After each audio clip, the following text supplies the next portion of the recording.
flowers for a couple of hours on a beautiful day. Today we got Madam Web. Sean, let's hear what this thing was about. So, just to give a little background on the movie. Picture yourself 1973 in the jungles of Peru, led by, or you're part of a research team led by Ezekiel Sims. What does this research team even do? Did they even talk about that? So they're trying to find this unidentified species of spider. Right. Okay. Like, of course, with rare healing properties. Okay. Hasn't Spider-Man even... and- I feel like Spider-Man's been a comic at this point in 1973. They probably didn't even check that. But anyways, keep going. Probably. But they're led by a team, or they're led by a guy that you've just never seen before in any other film in cinema history. I mean, the lead bad guy in this movie is played by an absolute nobody. But anyways, his name's Ezekiel Sims. So Ezekiel Sims and his pregnant partner, Constance Webb, they discover, or they're looking for this unidentified species of spider, and basically they find it, and Ezekiel betrays the team, and then claims the spider for himself, leaving his pregnant partner to die. Shoots her in the face after she captures this thing too. Right? Wasn't in the face? Yeah. Or was it was just a point blank kill shot? She had it coming the whole time. Like, I don't know how she didn't see it coming. This guy just looks like pure evil when he steps on the screen. I too. know. Yeah. It's like... Oh, and we didn't even talk about the cutscene right in the beginning. It was, 30 seconds in, and it looks like an iMovie film made by, like a seventh grader. I was gonna say like a freshman film student or something that's like gonna switch his major in like the next semester. Yeah, he did it like the night before. Yeah. And just like does not give a fuck about it. And she just basically has an orgasm in like the heat of the jungle for like half a second, and then 5 minutes later she's murdered, or not even. Also, dude, the cut was just so fucking like it was mid-sentence, and it just cuts to her just moaning. I wish we could put that in there, but I'm sure there's some copyright on this masterpiece of a film. But anyways. So basically, he leaves her to die, and then an indigenous tribe swings down from the trees to save her. Or they try to save her, but she dies shortly after giving birth to a daughter named Cassandra. Do you have anything to add to that? I just love the build-up of this movie. I was hooked from the very beginning.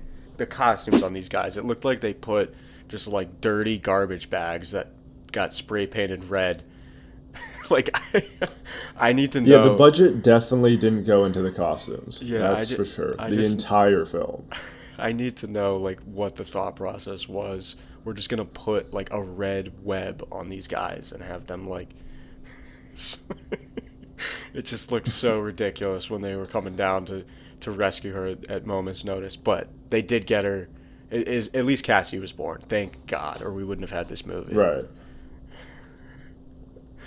So, fast forward 2003. Cassandra, now going by Cassie, is working as a paramedic in New York, Big Apple. And she's alongside her coworkers Benjamin Parker and O'Neill. And I gotta stop you there. How much do you think they paid Adam Scott to be in this movie? I think he's Ben Parker, right? Like, he's like a minor role too. Like, I could not even believe. Well, that's the thing. They had Adam Scott, Sydney Sweeney. They had Emma Roberts. Playing like this small role. Yeah. They got Mike Epps as the fucking like paramedic chief. Like, oh yeah, they blew it all on that. I mean, that's what they're gonna tell everybody. And Dakota Johnson, we can't forget her. Her. Yeah. Well, because the budget definitely didn't go into costumes or editing.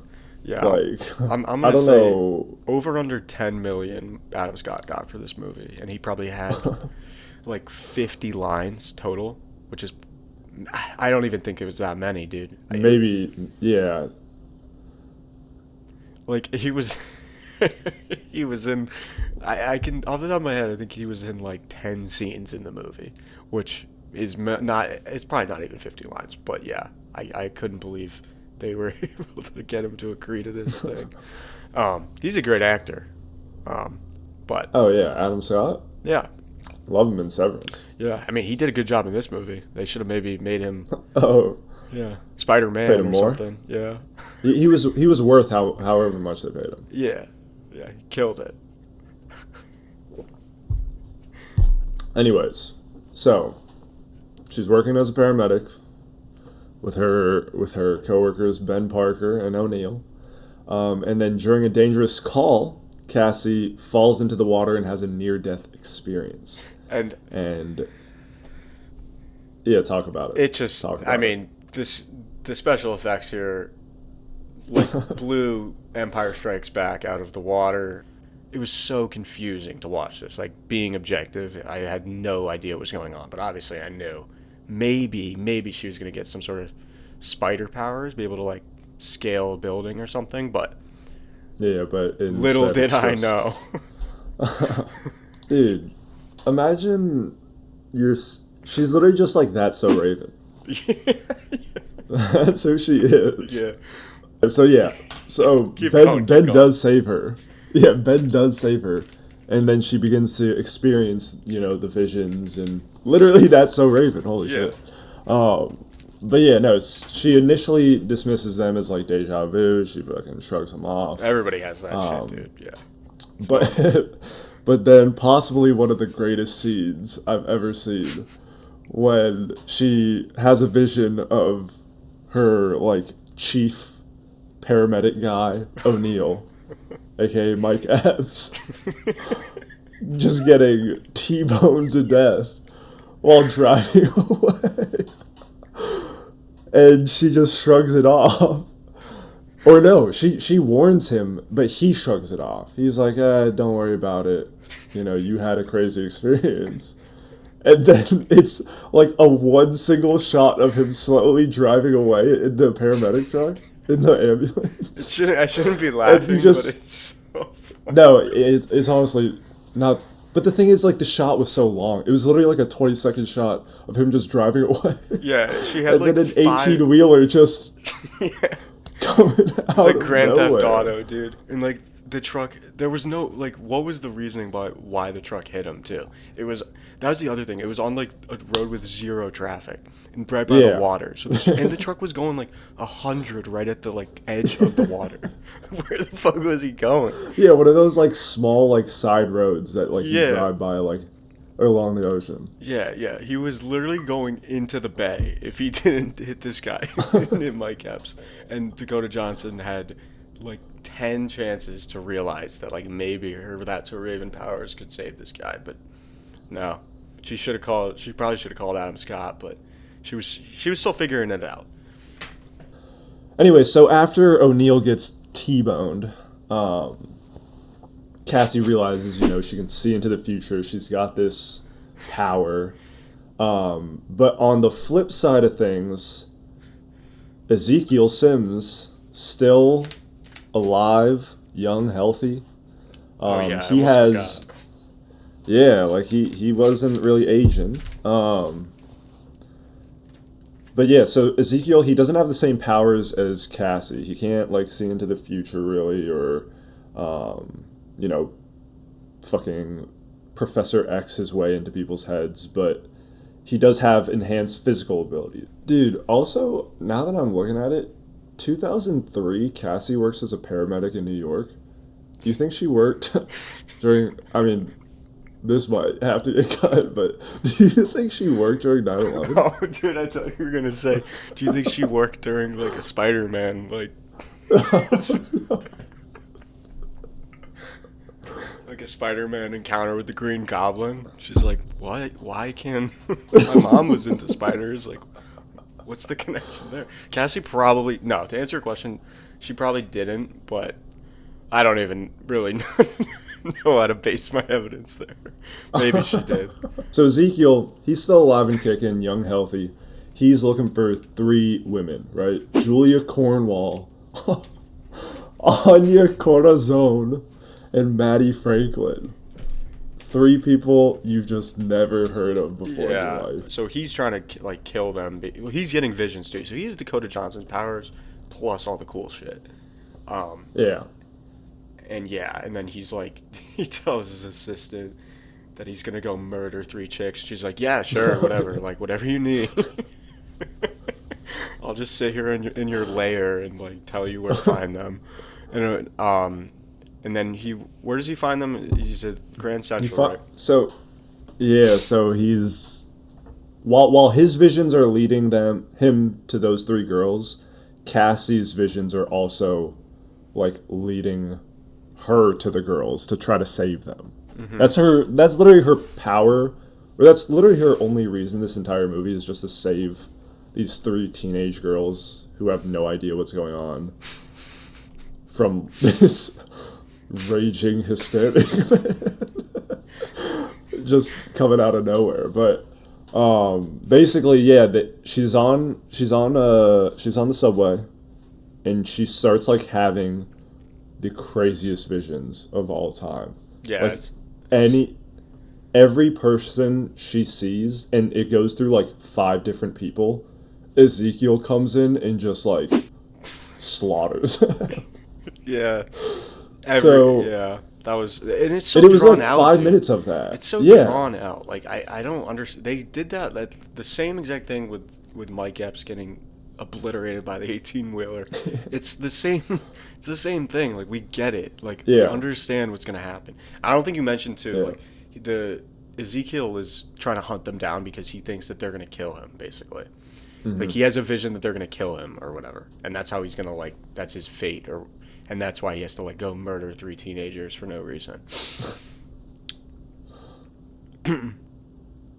But yeah, so basically he like is walking through the train, car by car, getting closer and closer to them, the 3 girls, and Cassie is like begging them to get off the train.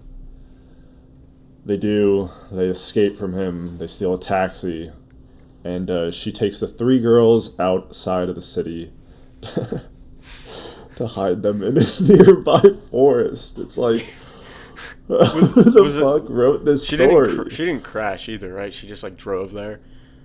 Yeah. Cassie's looking for her mom's notes to figure out like what the fuck is going on. Which again, he's her father, which I just figured this out when we were talking about it right before we started recording. Like I had no idea that this guy was even her dad. It's never talked about in the entire movie. Which makes the intro even funnier when he just turns around and pops her. Yeah, and he's also Hispanic, and Dakota Johnson is like the whitest chick ever. Oh man. Immediately do like what they're not supposed to do, like getting on phones and shit, and they're supposed to be like off the grid, but they see a table full of like high school jocks, cute high school boys. Yeah. Cut that. I said cute high school boy. No, we'll leave that in. And then and then they just start like dancing on the table for like no reason. Yeah, they just start getting so fucking slutty. Yeah, I've been to a bunch of diners before. I guess diners are a little outdated. This was 2003. I was 7 at that time, so I haven't maybe been to these kind of diners, but I've never seen anything like that in my life. But you know, maybe in this universe that's like a normal thing. And yeah, of course, like I said, teenage girls. I guess they didn't want to listen to Cassie, even though she has That's So Raven psychic powers. But, right, and she literally saved them. So maybe they still don't trust her at this point a little bit. Yeah. They just want to have fun for the time being, and that's what they do. They do have fun at that diner, dancing on the table for the high school boys. But then Ezekiel finds him. And Cassie has the vision that he like. How does that happen? Is Cassie, because Cassie ends up not to spoil the fight scene, but Cassie ends up driving the taxi into the diner and like blowing his back out. Yeah. Like, she has another vision of it. She takes him back to Ben's house. Mm-hmm. So Mm-hmm. she is letting Ben take care of them while Cassie flies to Peru to track down the tribal chief who saved her mother. And this was like such a weird, like, adjacent storyline that happened. Like, you would think it would have been more meaningful, but like the chief just like puts Cassie through a ritual that like allows her to tap into her powers even more. So she just like experiences like this outer body like thing, and she's like connected with all these different people because of her web powers or whatever the fuck it is. Dude, she It's like just- learns the. It's like Luke learning the Force from Yoda. It's like the same thing. Yeah, I guess, but like just not shown in a good way. No, yeah, Like- it's like the two times she leaves that first time to go back and get the things about her mother, and then comes back, and that time frame is so wishy-washy. Like, it takes her Right. like 20 minutes, and then it takes her like what do they say, like a day or so to go back to Peru, and then come Yeah. all the way back. Like, it's so crazy, and all the time like they're just chilling at Ben's house. But again, Adam Scott, like he's in the movie to just be the hero, I guess. that doesn't go accounted for. Moving on though, then she comes back, right? And then at this point So- she's like the alpha of fucking Madam Web at this point. Like, she can just do it all. She's like That's a Right. Raven in season 4. Ben's pregnant sister-in-law Mary is going into labor. He takes her to the hospital with the girls, and that's when Ezekiel intercepts them again. But Cassie, is this when Cassie hits him with the ambulance? Yeah. She has Dra- she has a vision before this happens again too. Right, to like She just- lead him to the perfect spot to where she can drive through a billboard. Right, dude. And the other thing is, like, how is Ezekiel not seeing these visions too? Like, Yeah. he sees them all trying Well, to kill him. Because And then- that's the I thing, don't he know. has like a sort of spider sense. Like, he knew Yeah. the ambulance was coming, and yet he couldn't dodge it. No, honestly, this man took L after L the entire movie. He's like the biggest favorite ever, like minus Yeah. 10,000 in every fight, and then somehow like gets obliterated by like one woman's mind. Yeah. With Like, and she's you know, she's not even like full Luke Skywalker yet at this point. Like, she's only like a Padawan, and she's just destroying this man yeah, over and over. dog walking him. Dog. Like- Taking out the trash. Yeah. Like, you know, in the Scary Movie with like Ghostface, where like Yeah. he just trips over everything, gets like hit by things, and keeps falling down. That's basically Ezekiel this entire movie. Yeah, maybe. Well, it's his peripherals, dude. He's wearing a mask and everything. That so, is like, true. Maybe you just can't see. Yeah, same with Ghostface. But that was a little more flappy than like the spandex that this guy's got on. But Yeah, so basically Ezekiel's still hunting these girls, and Cassie's still evading him, and they lure Ezekiel to to a firework factory, and they set up traps to disorient him. And they do all this I got while it. Cassie is calling for a medical evacuation by helicopter. yeah, so I gotta go on record. Have you ever seen a firework factory in your life, Sean? No, I have not. Okay. I've seen firework You again- stands. Okay. Anyways, Not a moving fan. on. Oh, you know what though? I actually have seen a video. Have you seen that video of the Chinese firework factory No. that blows up and it looks like a nuke went off? No. Wait, I have not seen this. I have to show you that at some point. I'm not. It looks like something out of a Transformers movie. Like Michael Bay directed that explosion. Googling the explosion. Oh my god. That's It's insane. it's fucking insane. All right, so I stand corrected. They do exist, but This is China, not Manhattan. But anyways, We missed a key part of this movie, and I can't believe we didn't talk about the CPR scene oh my God, yeah. where Cassie is teaching them how to do CPR. Yeah. And it's like a 5-minute drawn out scene of each of them doing CPR, and it's literally the dumbest thing in the entire world. But maybe good writing, because it does come into play a little bit later, if you're catching my drift there. Right. This also is kind of like dumbing down what really happened. Like, Ezekiel doesn't just get lured, or he does get lured into this firework factory, and there are traps set up, but they are like the most ridiculous traps I've ever seen. You see them light off like 4 of them, and there's like maybe 150 fireworks that go off at this guy, and it's just absolute mayhem at the end. And then Ezekiel does eventually destroy the helicopter. This next part is so crazy, though. When Yeah, this is the climax. Cassie taps into the web of life, Yep. and her superpower is So literally just... Raven. But, like, now, like, physical form, though. Like, her soul is, like, has She's webbed like- out to, like, help each of Dude, the girls up. But it's the dumbest thing. It's like picking them up from, like, a balance, or, like, a like, bar or something like that.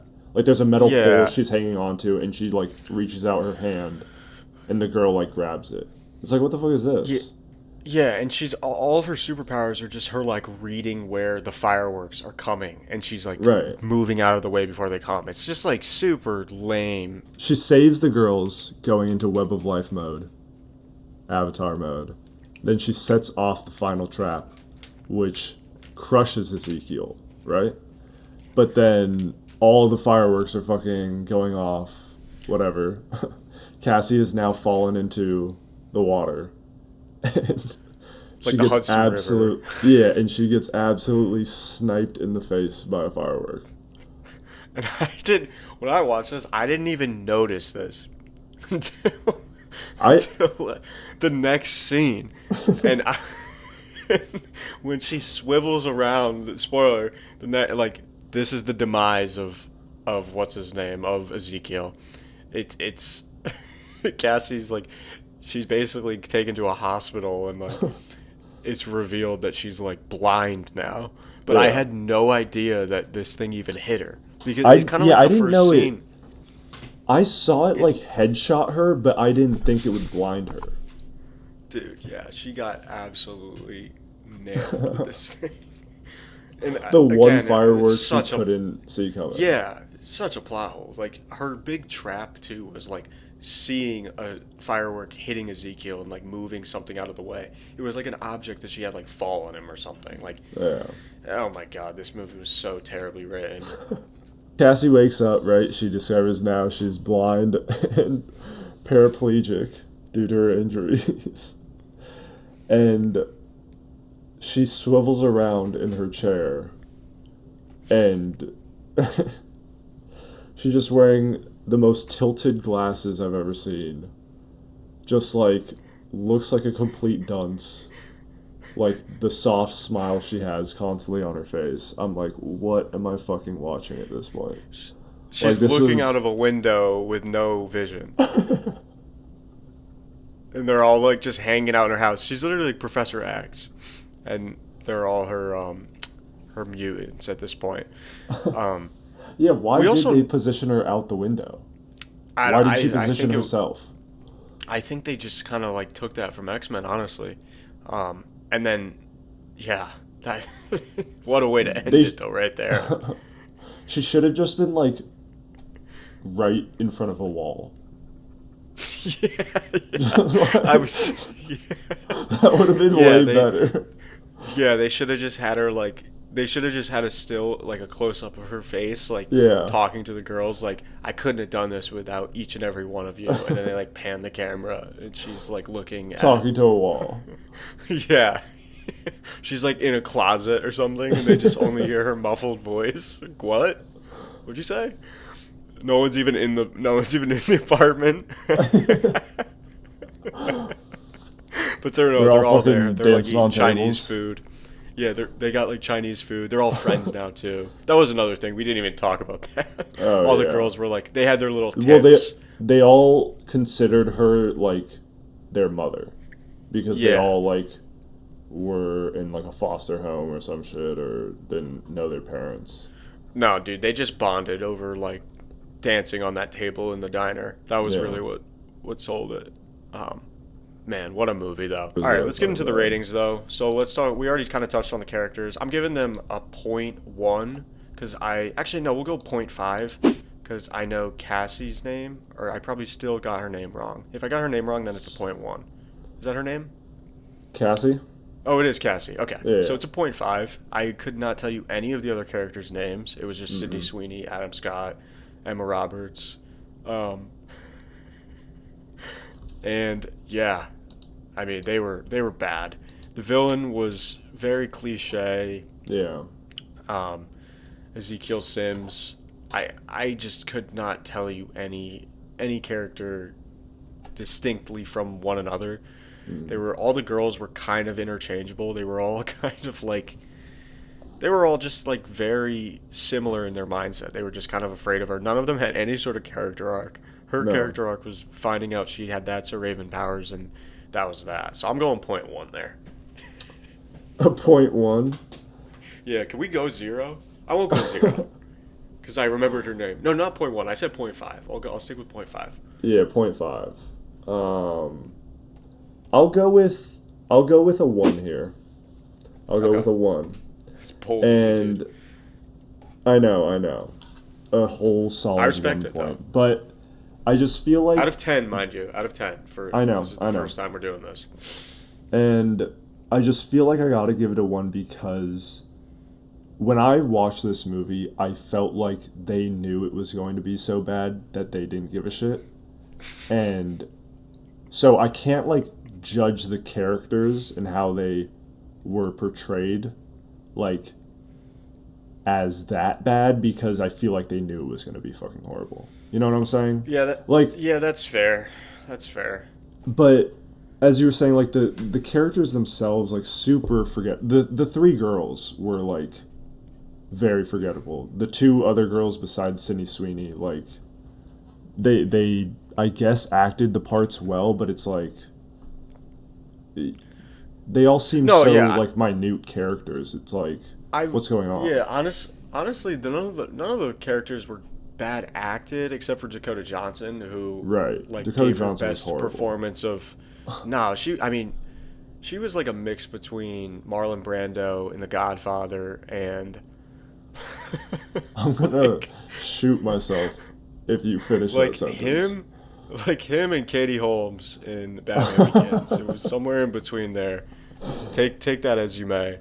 No, it was bad. She Dakota Johnson. I mean, she fired her agent, but I don't really know what the agent did wrong. She probably got The agent might have dropped she- her. the agent probably. She probably just didn't get more than Adam Scott. I'm just gonna stick by that.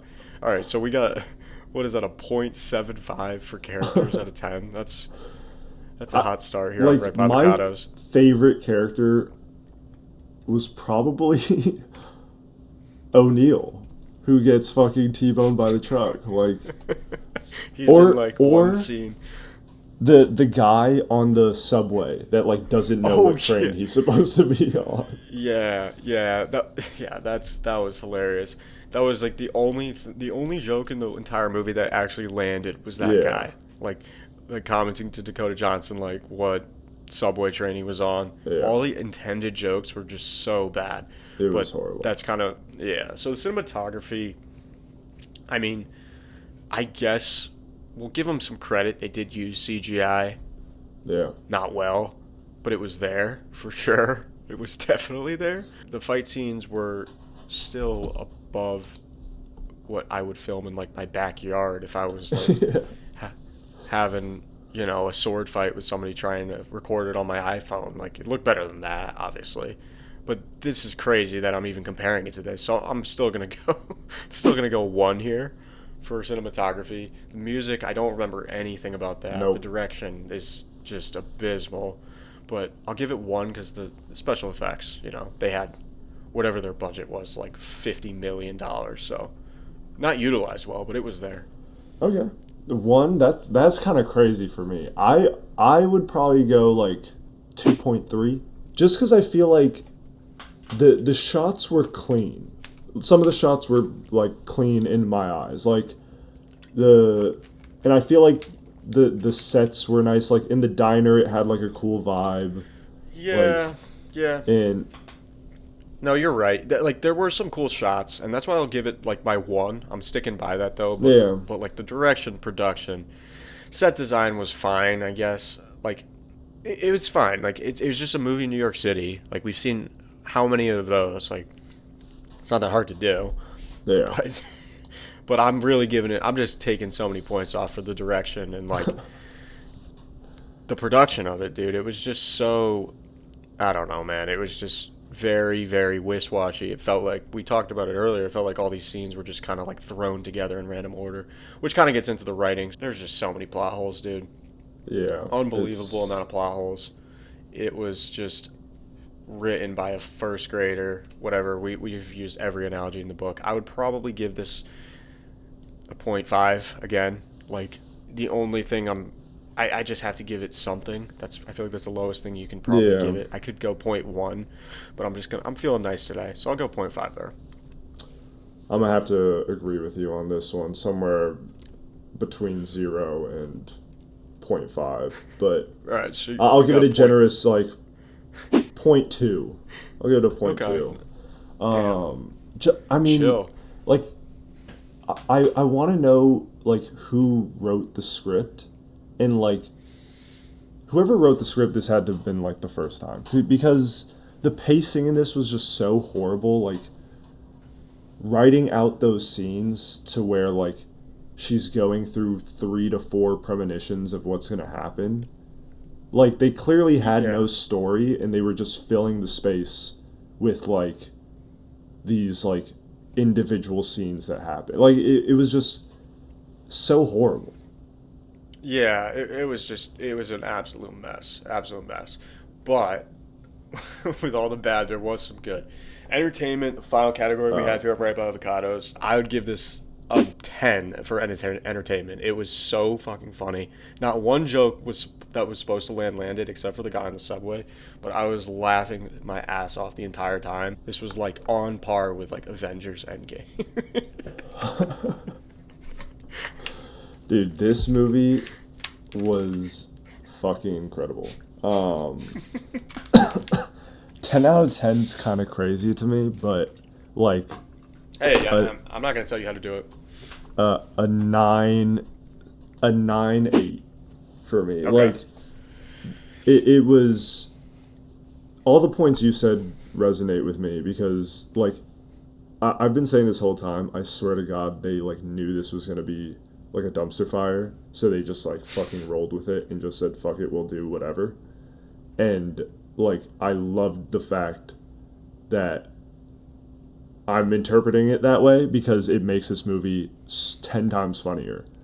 Because like every scene is like you're watching it and you're like, there's no fucking way like a director yelled cut and scene and is like, okay, yeah, no, we got that. That was dope, really good. dude. That's like what they were saying. They definitely were saying that. But yeah, there we are. That leaves us with a final score of 3.03. So we'll round that to a 3.0 because we're not doing hundredths here. And that is episode 1 of Rave Avocados. Peace. Daydreams, I dream of you amid the flowers for a couple of hours. Such a beautiful day. I dream of the place.